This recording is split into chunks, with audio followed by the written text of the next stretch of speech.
This podcast reflects the personal opinions of the participants and should not be taken as medical advice. The available information on the COVID-19 pandemic is constantly evolving, and some of the data, statistics, and opinions on this podcast may be obsolete by the time this is available for listening. Please visit the CDC or WHO websites or contact your local health department for up-to-date information and recommendations. Thank you for listening. We're moving into uncharted territory. Millions of students will now have to stay home. The financial markets in free fall. A nation on edge as efforts to contain a global pandemic grind public life to a halt. All right, friends, we are back on the line today with Dr. Ryan Hata. He's on the front lines of so many things, but especially here on the Corona Pandemic podcast, talking about COVID-19 because it just isn't going anywhere, it seems. So, Dr. Ryan, welcome back, my friend. Hi, Chris. Thank you. Thank you so much for having me on the podcast again, and I hope everybody is doing well.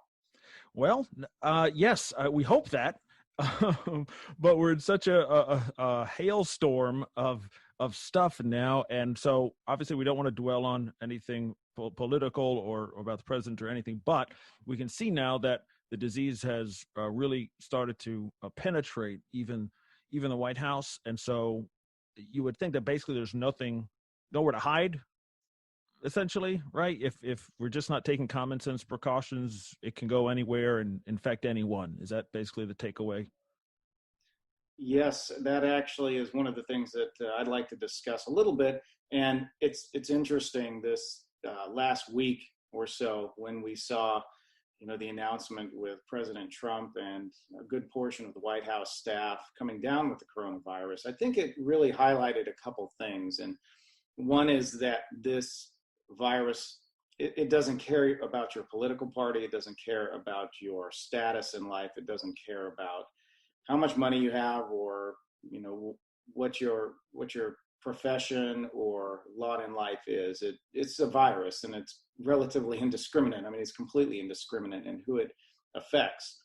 And so this is one of those incidents where we see likely a transmission from an asymptomatic or pre-symptomatic carrier, which a lot of people have had some doubt about that, but it seems unlikely, although certainly you can't prove this, it seems unlikely that people within the White House or other government agencies would have knowingly put themselves at risk of people who were infectious and were infected, were contagious, and symptomatic at the same time. And so this does highlight that reality of pre-symptomatic and asymptomatic transmission to individuals. And it also highlights something. I want the listeners to understand this. It highlights the broad and pretty rapid dissemination of this virus. In fact, in the early stages, some studies showed that for every person that was infected, before they were diagnosed and isolated, they had infected an average of about 3 people. So you can see the exponential growth and how this virus spreads really rapidly, because it is a unique respiratory virus, primarily transmitted through airborne droplet particles or respiratory particles. And so that type of contagiousness, that type of transmission is extremely difficult to guard against. Boy, isn't it? There's really not much you can do at all. Let's address, we've done this before, but apparently it needs repeating. Wearing a mask does what? Wearing a mask, regardless of really what kind it is, and there have been a lot of studies, and I would encourage people to look at them, but I want to frame this in the context of what a mask does and doesn't do, because a mask is not a perfect barrier. It is a way to decrease the probability of transmitting the virus both to another person and then also contracting the virus. It is not a perfect barrier. If you want a perfect barrier, then you need to put yourself in a plastic bubble and go live on a desert island, because that's really going to be 100% safe. You're not going to encounter coronavirus at that point. But in terms of other mitigation strategies, masks being primarily the most convenient, I would say, but also somewhat inconvenient, but it's probably the most convenient because it's very simple and something that most people can do. It is one of the mitigation strategies that decreases the probability of encountering the virus or spreading the virus over a large area and in large concentrations. So again, infection is not simply a matter of contacting the virus. In other words, you contacting a virus particle is not going to necessarily get you sick. You transmitting a single or a few virus particles is not necessarily going to get someone else sick. It's about concentrations and it's about duration. So a mask, because of the nature of it, can decrease the concentrations of virus particles, not because a cloth mask, clearly the holes in a cloth mask are bigger than individual virus particles, but individual virus particles tend not to escape in that way. They tend to escape through micro droplets, which can be caught up in the mask. And so it decreases the number of micro droplets in the air around you, which then decreases the total concentration. It also decreases the depth of transmission. So if you're coughing or sneezing, and all you have to do to verify this is put your hand in front of your face when you cough, when you have on a mask or when you don't have on a mask, and you'll see that the air and the amount of droplets on your finger are going to be decreased. And so that decreases not only the concentration in the air, but it also decreases the length of transmission or the depth of transmission through the air. And so those are some of the factors that masks do. Again, they're not a perfect barrier. And I don't, there's a lot of controversy over masks, and I don't want people to get caught up in it. People have sort of turned masks into almost this like spiritual debate. And I don't quite understand how it became a real spiritual debate, because it really has very little to do with our spirit and how we serve God. It really has to do with, if we're going to is covering our mouth a spiritual debate when we cough? Is washing our hands after we go to the bathroom a spiritual debate about, viruses or other bacteria that are transmitted through, those routes? Right. It's not really, in my mind, at least, it's not really a spiritual debate. It's really more of just a common sense sort of mitigation strategy. And I'll be very honest, it seems that there are some studies, and again, I'm not going to go over every study because I haven't read every study. I mean, there's too much information out there now, but there is some good studies and some good suggestion out there now that, in outdoor areas where when you're in open air, that's probably, and I've said this since the beginning, that's probably one of the best mitigation strategies possible, is to be in an open, well-ventilated area. Because again, it's about decreasing concentration, it's about decreasing duration of exposure, and it's about decreasing sort of the depth of transmission. And if you're in an open, well-ventilated area and are social distancing, then your likelihood of encountering a high concentration of virus for a prolonged period of time that would result in an infection, a resulting infection, is quite a bit lower than if you're in an enclosed space, in close proximity for a high duration of time. So masks have their place in certain situations. Masks are probably completely pointless in many other situations.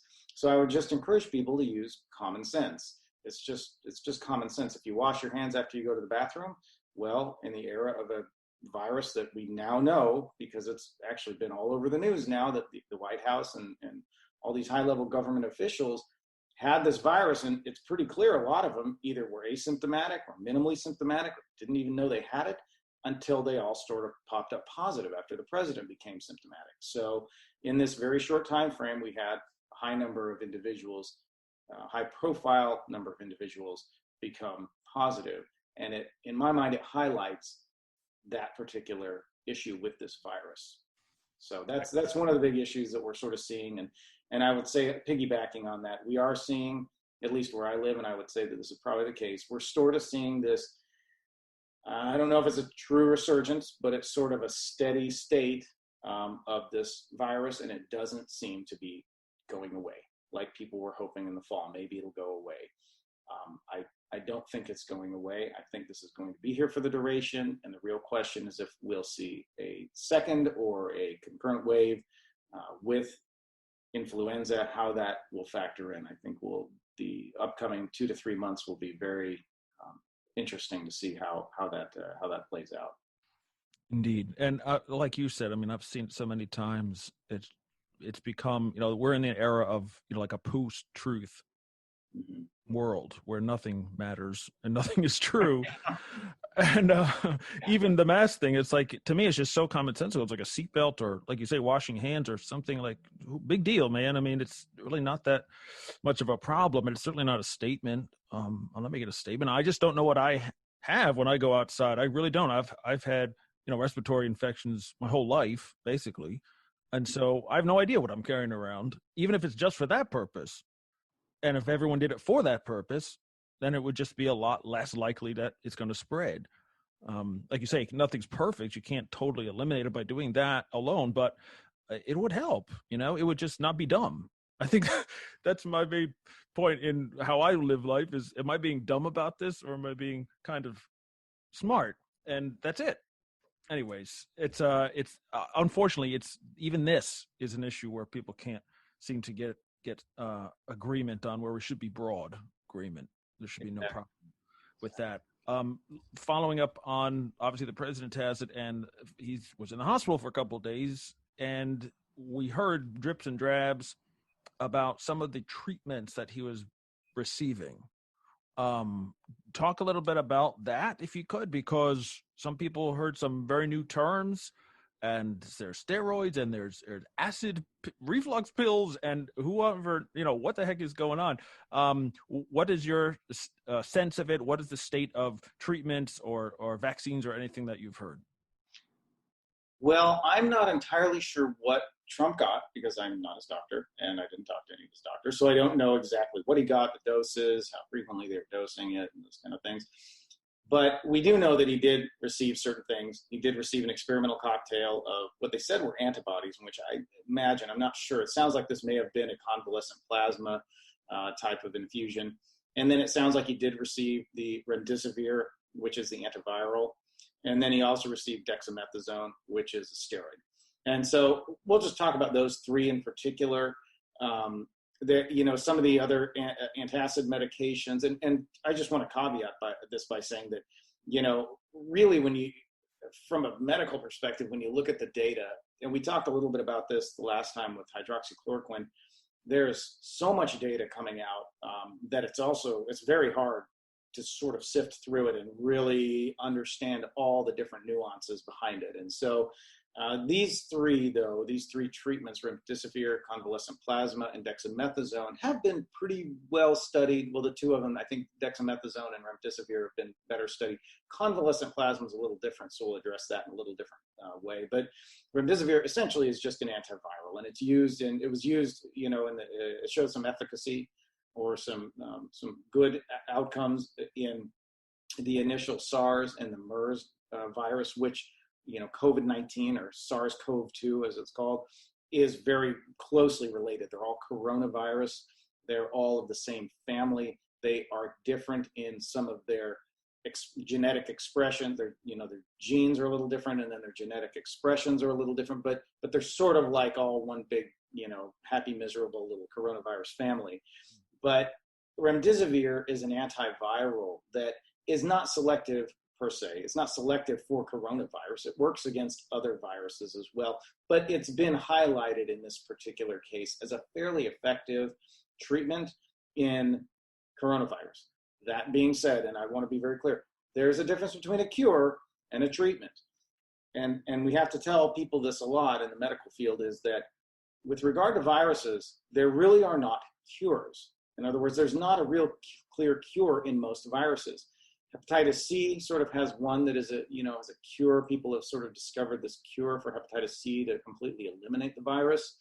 In Ebola, there has been such effective treatment that some people would say, well, it's in some ways akin to a cure. But by and large, in the vast majority of cases, there really are not cures for viruses. Viruses they're just these nasty little things that are so simple yet so complex, and they can be so difficult to treat because they're not technically really a living entity. You're not really, killing the virus. The virus is more of like a hijack entity. It's this thing that hijacks your own body to reproduce itself. So it doesn't independently reproduce like bacteria do. It really hijacks your system to then use your cellular machinery to reproduce. In many cases, that's what your viruses do.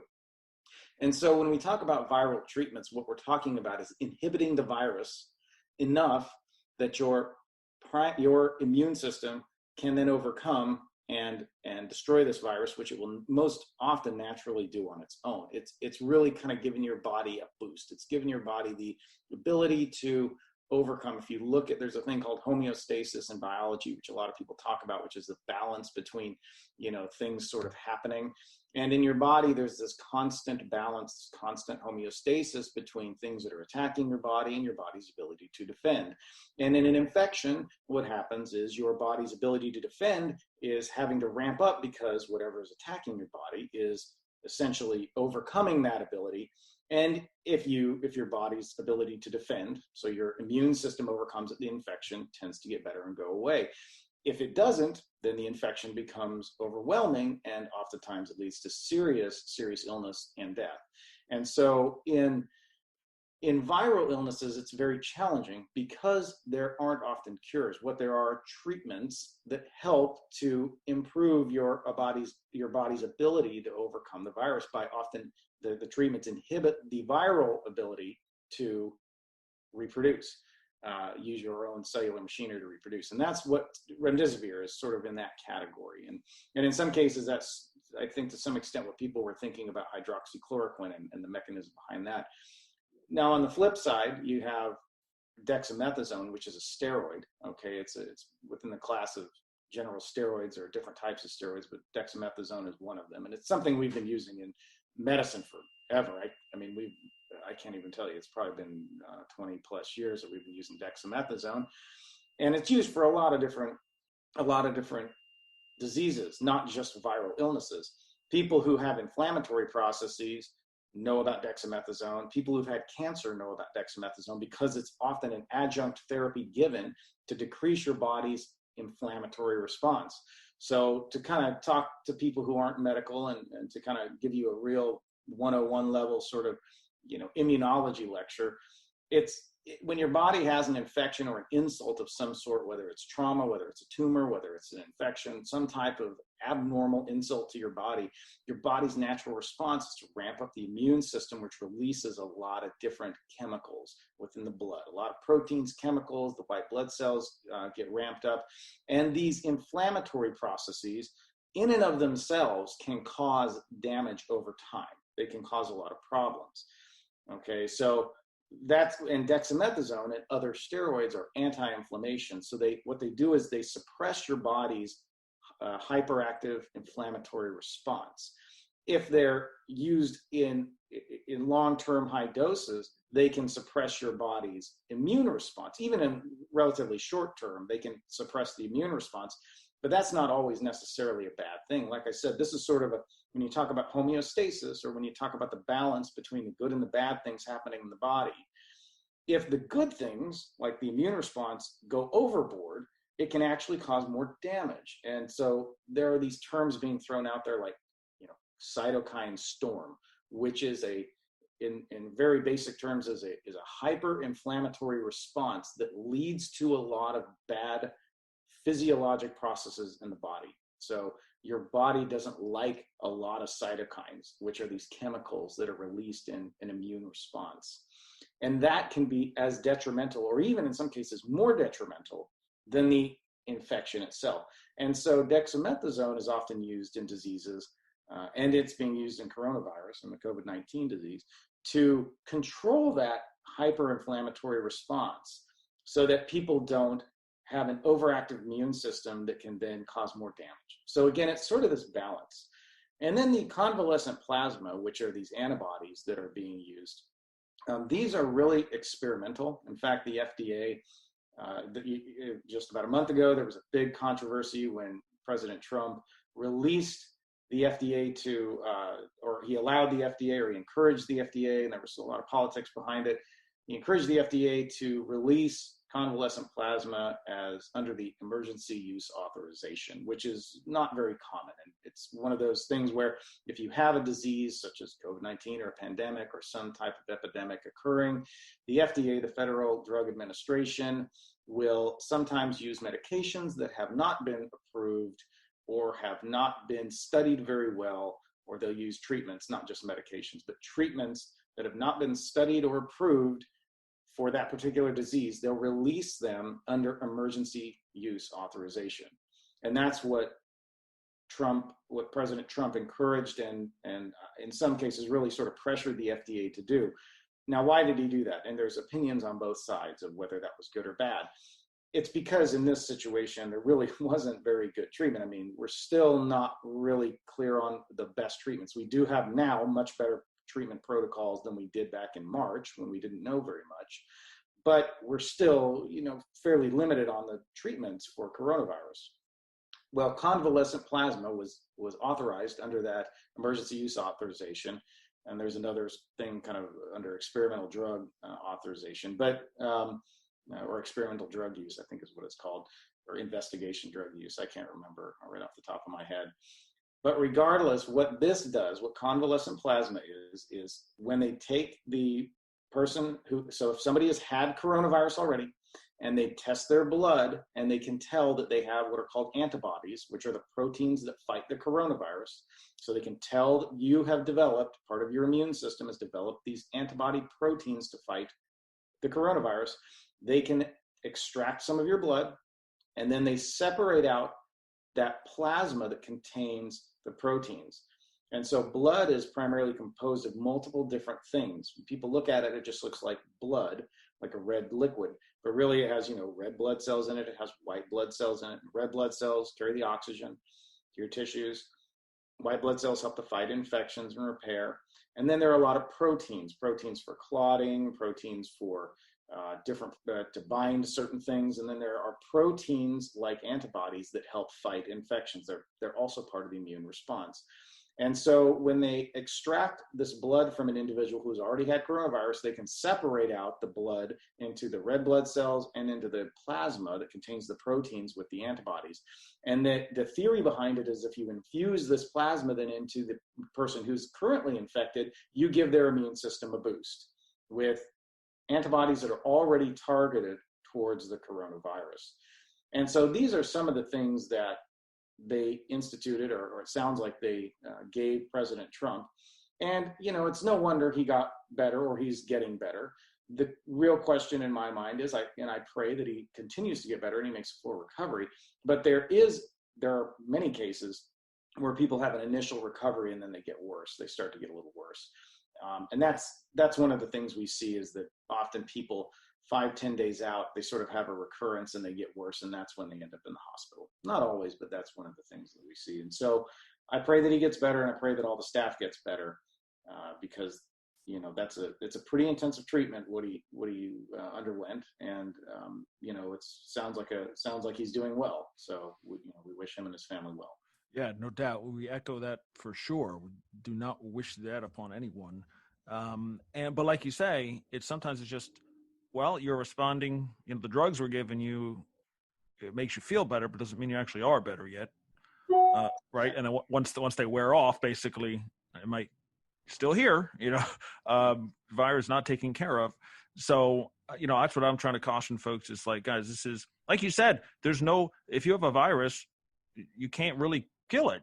All you can do really is treat the symptoms that you have, right? To make you breathe better, to make you not as tired, to make you all these things is basically just to help the body fight it itself because we don't have a magic pill for that, right? We don't have it like a bacteria you can kill, right? But a virus, basically you can't. Exactly, yes. The vast majority of your antibiotics will directly destroy bacteria or inhibit their function to the point where they can't survive. And your antivirals do that so that there's a lot of technology now with antivirals because some of the antivirals, like for example, the antiretrovirals and HIV, they do target the virus. But again, you can't kill something that's really not alive. And so, viruses don't independently reproduce. They have to hijack cellular machinery to reproduce. And so what you're really trying to do is, on a genetic or molecular level, inhibit the virus's ability to reproduce and hijack your own machinery. And there are different ways of doing that. But that's sort of a gross overview of how the antiviral sort of research and experiment and treatments are. You can't, the viruses, they can stay in your system for a really, really long time. And that sort of highlights the one thing I wanted to talk about a little bit later, which we could talk about it now, but is the long-term sequela or the long-term problems that we are now starting to see with COVID-19. And so we don't know what is going to happen. We pray that Donald Trump and his team makes a full recovery. But I would caution people to say that there are a significant number of people that are finding out that it's not just about death. It's not just about dying from coronavirus, although that clearly is the worst outcome. But there is significant potential disability to some degree or another that can be short-term or even pretty long-term with this virus. And that's something that not a lot of people are talking about right now, but we're seeing quite a bit of, actually. Yeah, we're starting to get the perspective, right? It's not just the initial shock of it, but then what does it actually do to you?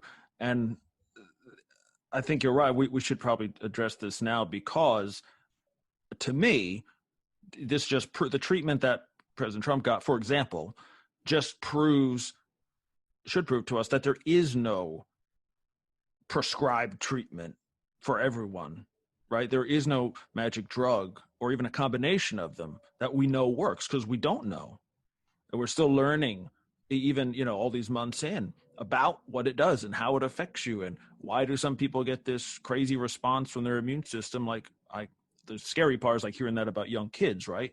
Mm-hmm. It's not supposed to hurt them, but then they have this reaction where everything just kind of swells up and they can't breathe, and they can die from this reaction, right? And now older people can also have that. So it's all these secondary things that we just don't know how to treat it, really. Is that basically what you're saying? And everyone's different. You've got to work it out. I mean, you would think, well, okay, he's sick. Let's just give him the best. We know what works. Boom, give him that.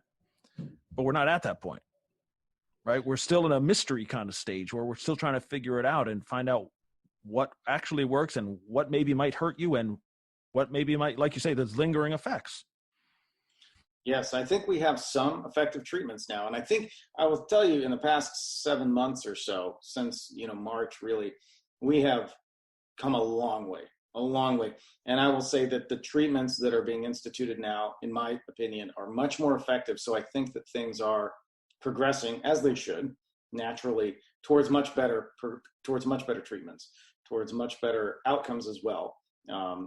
But again, we're still, like you said, it's, nobody's 100% clear on this. There's still a lot of unanswered questions. But I will say that with regard to the overall treatment and the comfort level of the clinicians, the doctors and nurses, and so on, and the respiratory therapists and the pharmacists that are treating the coronavirus patients, we're much more comfortable with what we're seeing. We're much more comfortable with how we proceed, with regard to the care. At what point are we doing this? At what point are we doing this? What person really should be admitted to the hospital? What person should probably not be admitted to the hospital? Which person should be put on a ventilator? When should we really hold off on putting somebody on a ventilator? Those kind of things. We're becoming more comfortable, and there is becoming, I don't want to say a clear standardization, because that's really hard to say in medicine, because it's, individuals making decisions. But I think that we're coming to a much greater realization of how to handle this on a clinical level. What I will also say is that, like we were saying earlier, is that now I think we're starting to see that it's not just the respiratory virus that we sort of thought it was. It's multi-system. And I think I said this on the last podcast, but I don't recall. This is a multi-system virus. And in fact, it's from a purely academic perspective. I was telling one of my colleagues this yesterday. From a purely academic perspective, this is a really, really interesting virus. I mean, if you're going to study something, it's pretty interesting. It's a sort of fascinating. It affects not only the respiratory system, but we know it affects the vascular system. People are getting blood clots at higher rates, blood clots in the legs and the lungs, strokes, blood clots in the brain, that kind of stuff. it affects the heart. We are seeing a lot of people with almost like a post-COVID cardiomyopathy, which is what is in layman's terms is really after you get the infection, your heart doesn't work right. There's something going on with the heart. There's ongoing inflammation. There was a study out recently that showed chronic inflammation in a lot of people and some pretty significant cardiac compromise, heart compromise because of this. And we're seeing other things. We're seeing cognitive issues. A lot of people are saying, I can't think right. I feel like after this, there's something going on. So maybe, I don't think anybody knows because we're not taking brain biopsies on people, but, maybe there's some cellular damage occurring in the brain. I don't know. It could be. We're also seeing, like you had mentioned, the multi-system inflammatory response, which is a really devastating thing. And, do some of these things happen in other viruses? Sure. Yeah. You can see some of these things. I mean, what's called myocarditis, which is an infection of the heart often by a virus. Sure. You can see myocarditis with a multitude of different viruses. But what I can say overwhelmingly is that there's nothing that we were seeing to the level of COVID-19. I've been doing this. I've been in the medical field for over 20 years and been a doctor now for over 13 years now, and 10 of those in attending and in training and so on and so forth. And I can tell you, and I think other people would agree, the incidence of seeing something like myocarditis or heart involvement with a virus was not terribly high. In fact, I could think back before COVID, and I can tell you that it just really wasn't that common. It happened. We saw it occasionally, but it wasn't that common. And now it seems like almost everybody has some type of, not everybody, I should say, let me take that back, but a good portion of patients, much higher than what we would normally have expected, seem to have some type of a cardiac issue. Their heart rate is just persistently elevated weeks or even months after they should have recovered from this thing. There are studies coming out that look at this. There are clinics that are being opened by cardiologists saying, hey, I don't know if they're opening now, but I'm sure they're going to start thinking about it. And I've talked to some colleagues who have mentioned that some of the heart specialists are going to start thinking about opening post-COVID heart clinics, because this may be a long-standing, problem for years. And so the point I get behind all that is not to cause people to fear. Right? I'm not in any way trying to do that.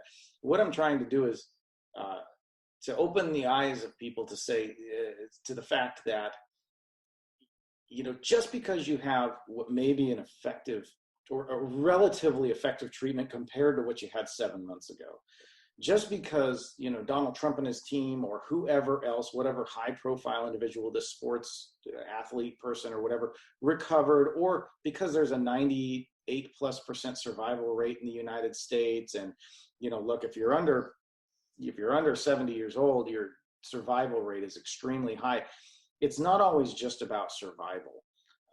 There's a lot more to it than just living through the virus. I mean, that's again, death is the worst outcome in this situation, but there's a whole spectrum of other possible chronic outcomes that we haven't even really begun to get a handle on at this point.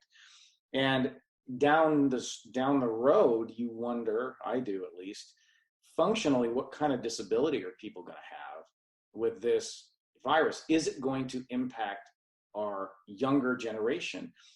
Like I said, I've been doing this for a while, and I have not had to admit people who are in their 20s and 30s for viral illnesses hardly at all. That was almost unheard of. Did it happen? Sure. Yeah, we saw some people. Usually they were immunocompromised. They had some kind of compromise with their immune system, or they had some really weird virus, or they just had a really bad case of some nasty something, or most often they had some type of bacterial overgrowth. So before COVID-19, somebody who was young and healthy, who had really not too much in the way of medical problems, or had some really minimal, medical problems, hypertension, maybe some well-controlled diabetes or something that was not a really devastating, they didn't have like bad cancer on chemotherapy. That it's something that was a pretty well-controlled, medical condition. Before COVID-19, those people, if they got a virus, they almost never went in the hospital. Rarely did they even go to the doctor. I mean, they might to go get, some something for their cold, but you weren't admitting these people to the hospital multiple times a week. And I can tell you now, it's almost like clockwork, every week, multiple people in their 20s, 30s, 40s, 50s, 60s that were pretty healthy otherwise that are being admitted to the hospital for a virus. And that's pretty unbelievable. That's pretty unique. I haven't, even influenza doesn't cause nearly the amount of chaos that this kind of thing does. So again, not to scare people, and I'm not trying to be some, Debbie Downer or somebody who's bearer of bad news. I'm simply saying that if you don't get the virus, you're not going to die from it, and you're not going to have the bad outcomes from it.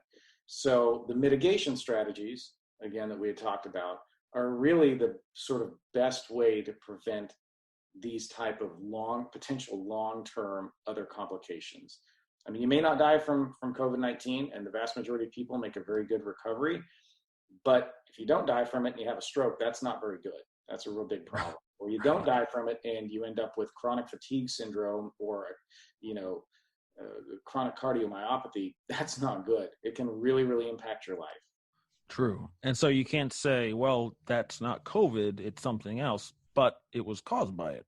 And if you never had COVID, you would never have had this problem.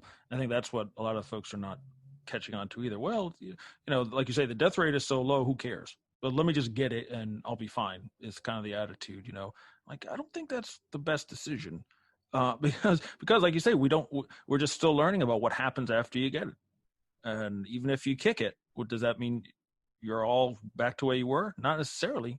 And so anyway, I always want to, be the voice of reason, and just calm, common sense stuff, both, on this podcast, just in my home, in my church, don't want to exaggerate anything, whether positive or negative. I really don't have much stomach for that stuff. I just want the truth. And so that's why, Dr. Ryan is certainly worth listening to, and I hope you folks are. Did you want to touch on some other aspects of this before we wrap up? Sure, and we can talk just briefly about this. A couple of things. One is there had been some discussion about the mortality of COVID-19, and that's the death rate. So mortality is, the death rate, and that, or the case fatality, which really is a better indicator. And what case fatality means is that however many cases there are and how many people die, that's the case fatality. So the case fatality really is around 2% in the United States, which means that if you have 100 people with it, about 2 of them will unfortunately die from it. And that's the key thing, is when I say they'll die from it. Okay, and there's a difference between dying from something and dying with something. And there was a recent thing in the CDC that a lot of people kind of grabbed onto that said only 6% of people die of COVID-19 with no other underlying conditions. And I can't tell you how many times it seemed to blow up on media and social media that, it's not really dangerous. That's like saying that somebody with cancer who gets in a car wreck and dies from a car wreck died from something other than the car or the cancer contributing. It doesn't necessarily, that those things don't always go together. If you have an underlying condition, could it increase your likelihood of dying from COVID-19? Absolutely. Is it the reason you died, that underlying condition? No, it was COVID-19. I've had people that I know that have died from this, and they had a lot of underlying conditions. Were they in great health? No, they weren't in great health. But they didn't die because they weren't in great health in general. They got COVID and they died from COVID. The COVID-19, the coronavirus is the thing that ended their life. Whenever whatever kills you at the time that you die is the reason that you died. It isn't about all the underlying conditions. Those are contributing factors. And so, in some cases, I can't obviously prove this, but I sometimes wonder, because when we sign death certificates, you have to often list what you think is the primary cause of death. And if you're unsure, then you have to put what you think is the most likely thing. So for example, if somebody dies from what is COVID-19, let's say they die from COVID-19, but they didn't have a positive test, or you weren't quite sure it was COVID, and on their chest x-ray or CAT scan, they had a multifocal pneumonia that looked like COVID-19, but they never tested positive, or they died before they got the test, Did they die from COVID-19? I don't know. Maybe, maybe not. But on the death certificate, most people would probably put died from multifocal pneumonia, which wouldn't necessarily trigger a COVID-19 death. Okay, in other words, it wouldn't be recorded as that. And so this 210,000 number that we're at in the United States, and the, I can't remember, it's like 1 point something million in the world at this point. Could many of those deaths actually, or should I say, could many of those deaths that were recorded outside of the COVID-19 actually been caused by it? We don't know. We don't know. So in some cases, that number may actually be underrepresented. And to say that 6% of people died purely from COVID-19, and so really the COVID-19 death rate is much lower, or it's not as dangerous as we think, that's not a very good way to think about that, because think about this: if 6% of 200,000 people, that's 12,000 people that were totally healthy, had no medical problems, and they encountered this virus and they died from it. That's a pretty big number. That means that these people are healthy, normal people, walking, talking, doing their thing with no medical conditions that we know of. And they encounter this virus and it just takes them out. That's a pretty big number. And so to minimize that, I think that can be a bit unfortunate. It's not a real good way to look at that, because the vast majority of people, especially once you hit that age of about 35 to 45, you start getting a few underlying medical conditions. But hey, if I have a pretty well-controlled case of hypertension and I die from COVID-19, it wasn't, oh, well, see, he would have died anyway. I'm not going to die. I'm not, that's crazy. I'm not going to die from something, it doesn't mean that the hypertension caused me to die. It means that it maybe increased my risk a little bit. Right. So what's that? I was going to say, as someone who's turning 45 this month,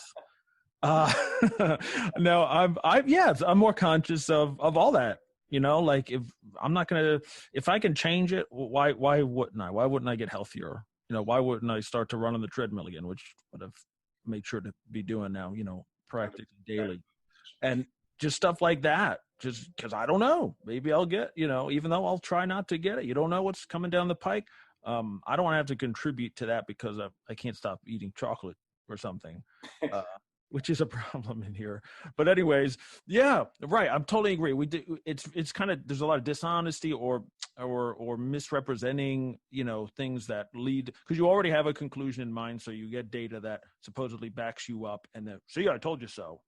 And that's the end of that. And there's a lot of that going around, man. I mean, and to, like we keep bringing up as, as believers, as Christians, as yourself as a doctor or a pastor, myself, whatever it is, we should be able to discern spiritual problems at the root of these things, right? Obviously, the virus is not a spiritual issue, but reactions to it could be, right? Or what we're supposed to do, or can't tell me to do that. All these things are spiritual in nature. What are you feeling about all that?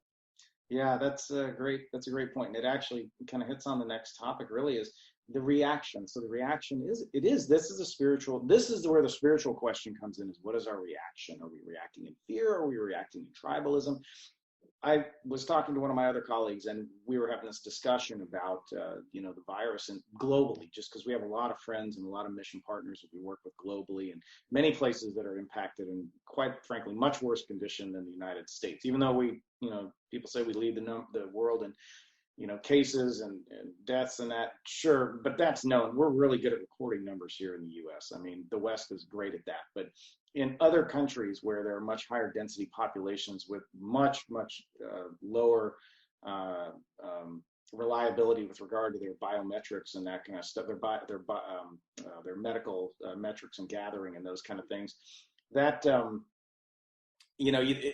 I take it with a grain of salt. Yes, we're the number one country because we've recorded it, but that doesn't necessarily mean we're the number one country. Just because you record something doesn't mean it's not happening somewhere else. But anyway, the point I'm getting at is that the spiritual reaction, or the reaction that we have, is much more of the spiritual question that many of us seem to be getting at. I think you and I would agree, and many of our colleagues would agree, that there is definitely a spiritual component to this, and that there is a spirit over this in many ways. There are, I would say that this is, we've talked about this before, that this is a God-ordained thing, that, if you believe in God and you believe he's sovereign, then this coronavirus pandemic was not an accident.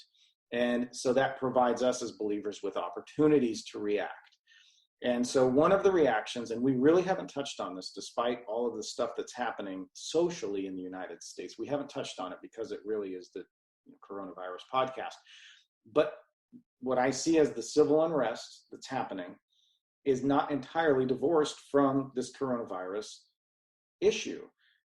In fact, from a psychological perspective, from a spiritual perspective, I believe that this is sort of a pressing or a way that God is putting pressure on the whole world.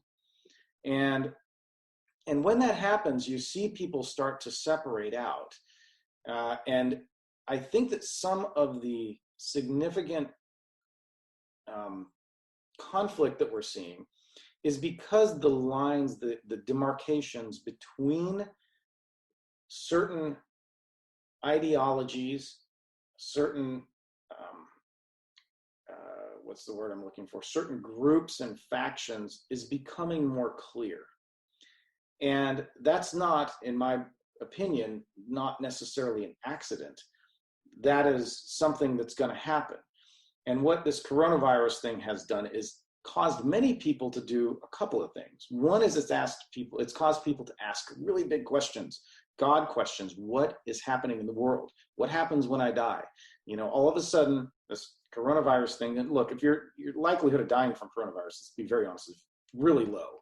In the grand scheme of things, it's very, very low.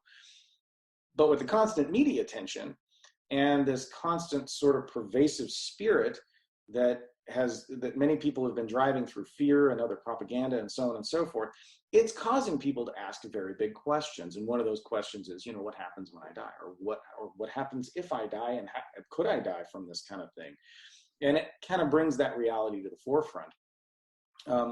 It also causes us to reevaluate that question. Kind of leads to the next question, which is to reevaluate what are the important things to us. So what do we value? What are our values? What do we put at the forefront of our life? And because people are now having more time on their hands, many people, unfortunately, have lost their jobs and their businesses, or they've been in lockdowns or this or that. They've had more time to put these things in perspective, and their value systems have started to shift. And I see, and then you throw in the really, really unfortunate, but very timely, again, this is a very unfortunate, but really timely thing of the George Floyd, Breonna Taylor, other things that have happened in our country in the last several months, and really have been, unfortunately, been going on for several years. And that just creates a real sort of tinderbox. People have more time. They're asking big questions. They're reevaluating their value systems. And then there are clear problems, really clear societal problems. And so this sort of milieu of social disruption is ripe for the demarcation or the separation of individuals into groups. And that becomes very, very tribalistic in many ways. So people will start to adhere to what they want to adhere to and start to rally around a cause that they feel drawn to. And I'm talking a lot now, but the reason I bring all this stuff up is because I want to encourage our believer colleagues and the people that are listening to the podcast. Look, if you know Jesus, if you know Yeshua, rally around that. Rally around him. This is our cause, around the gospel, around mercy, around grace, around love, but also around justice, okay? Also around justice, Amen. Seek mercy, love justice, and walk humbly with your God, right? Yep. So that is where we should be rallying. If you don't know Jesus, if you don't know Yeshua, if you don't know the Messiah, my encouragement is to seek him, to knock and to ask, because he will answer you. And this is a golden opportunity. If you're wondering what happens when I die, if you're wondering what does all this chaos mean, reach out. There are answers. They're really, really interesting. I mean, really interesting and very cool and incredibly amazing, and yet true answers that will bring you peace. And so that's that's my exhortation for the body at this time. It doesn't mean give up what you're passionate about. Look, if you're passionate about, racial equality, well, you know what? Christ is passionate about all people coming before the Father. That's what he's passionate about. That's right. And he's passionate about loving people unconditionally, even in their sin. And that's a very, very tough thing. Sometimes as believers, we have a hard time with that. I mean, I have a hard time loving myself in my own sin, and that's another topic. But anyway, but that's my exhortation, is to try and, as much as we can, is to, look for justice in places where we can find justice, but not justice in the world, not justice in politics, not justice in big social movements, but justice in Christ, looking at what his justice is. And then loving mercy, seeking our mercy, because we were forgiven and we are commanded to forgive others. And so we need to be looking at we need to be seeking mercy. And then we need to walk humbly. And this is a big point, is there's a lot of yelling and screaming. It seems like everybody on Facebook and Twitter and everything's got a lot of exclamation points after their statements. A lot of emojis flying. A lot of caps. A lot of caps. A lot of all caps. Let's be humble. Let's look. We don't all know it all. We have been put in this place, in this time, for a reason. Just like Esther, just like the disciples, just like Yeshua, just like Jesus. We were put in this time and in this place for a reason. And let's turn our focus to Christ. Let's not make idols of our passions, of our, social dispositions, of our politics, and even of our churches and, our buildings. Let's our ministries and our missions. Let's not make idols of those things. Yes. Let's humbly seek the Lord through all of this. Amen, brother. I can't echo that enough, because I think that's what the Lord is doing. I think that's what his purpose basically is in this, is to show, put a mirror in front of us, first as the church, to say, hey guys, you really want to put this down. You're really going to want to get rid of that and serve me instead. It's way better. And like you said, as a believer, as someone who's walked, for years now in these things, and even when we hung out there, in January, it's not a boring time. I mean, it's very exciting to have the Lord actually present, in the conversation, and to see him reveal things and to see him do things, and to know that, yes, there are answers, and yes, there are reasons, and yes, there is love that you can experience from him, and then to show to someone else, and to care, like you say, in the medical field. That's kind of like the basic job, right, is to extend the mercy, to show care, to care about others regardless of their condition. And you don't have to give up, by the way. Like you say, don't give up your passion. You're not going to quit being a doctor, are you? Just because you believe, right? There's that whole thing. Well, if you believe in science, you can't believe in God, blah, blah, blah, blah. You don't have to do that. Even like the soldiers would say, well, what do we have to quit, John the Baptist? It's like, just don't rough anybody up, right? Don't be unfair. Don't have any other expectations other than be moral about it, right? Just do the right thing. And so that's it. And as we see these pressures, and I totally agree. This is just a symptom of a larger thing that God is doing, I believe, which is showing, putting the pressure on, just having the spiritual aspect of it. It's like, okay, now our nerves are frayed, and maybe there is no normal anymore, right? It's totally uncomfortable.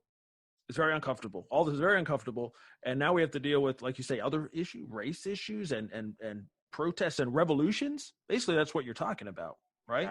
We're talking about revolt from human beings who feel put upon, who feel unfairly treated, who feel there's injustice that I have to take care of this, right? I have to make my voice heard. And if you're not looking to Jesus for that, you're not going to a good place. It's going to end up in a very bad place. So just, I guess you're right. I echo 100% your exhortation in that. And as we go through this, hopefully it's getting better. Like hopefully we're figuring out how to address it and how to treat it, the disease-wise.